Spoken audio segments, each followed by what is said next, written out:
Now, I guess this attracts you to the idea, I can do this. I can do this. Yes. The comic books, the experience of seeing these flyers, going up yourself, That's right. the excitement attached to it.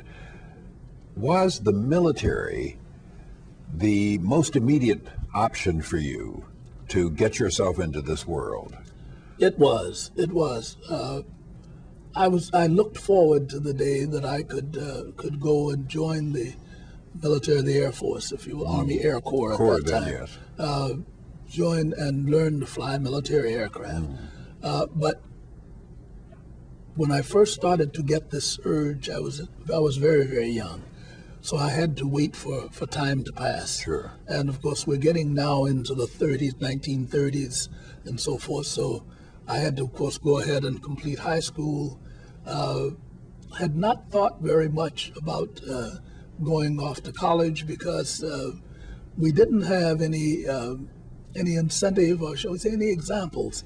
I don't know if there were any individuals from this small community who even thought in terms of going to college. So after I graduated, I was very fortunate. I skipped several grades in elementary school, and so I was one of the younger people through high school.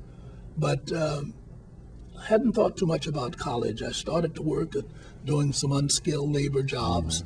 Then along came the war. Along came the war, and I joined the hordes of people who worked on projects that were related to the war.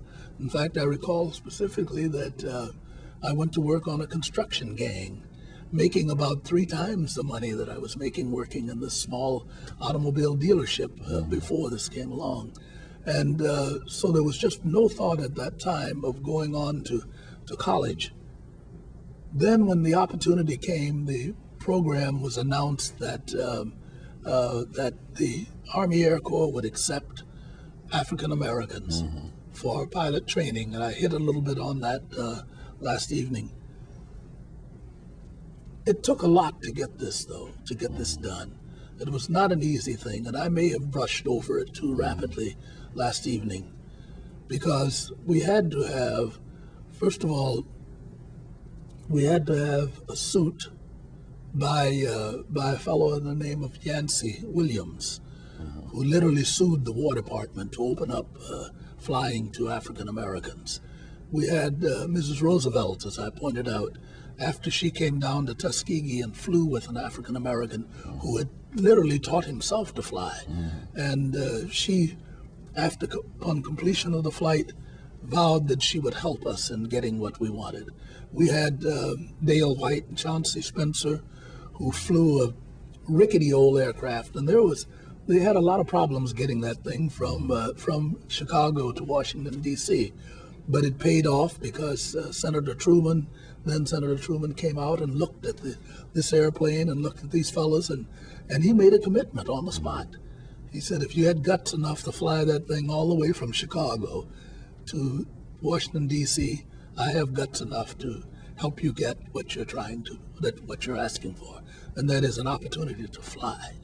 In the meantime, there was such a thrust on the part of the African American news media.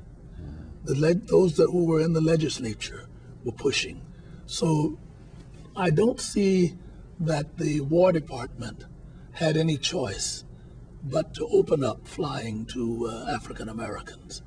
But they decided, hey, we'll do this on a very limited scale. We'll train just enough pilots and crew members to staff one squadron.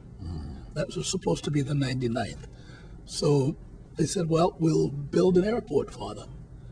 And it is said that they also went on to say that since we know, quote, we know that African Americans can't fly. We know that they don't have the brain capacity, the ability to fly military aircraft. So we'll give them a few airplanes. We'll build them a base. They'll kill a few of themselves. Maybe as collateral damage, a few families might suffer on the outside, but that's about it. But we'll prove once and for all the wisdom of keeping blacks out of the cockpits of military aircraft.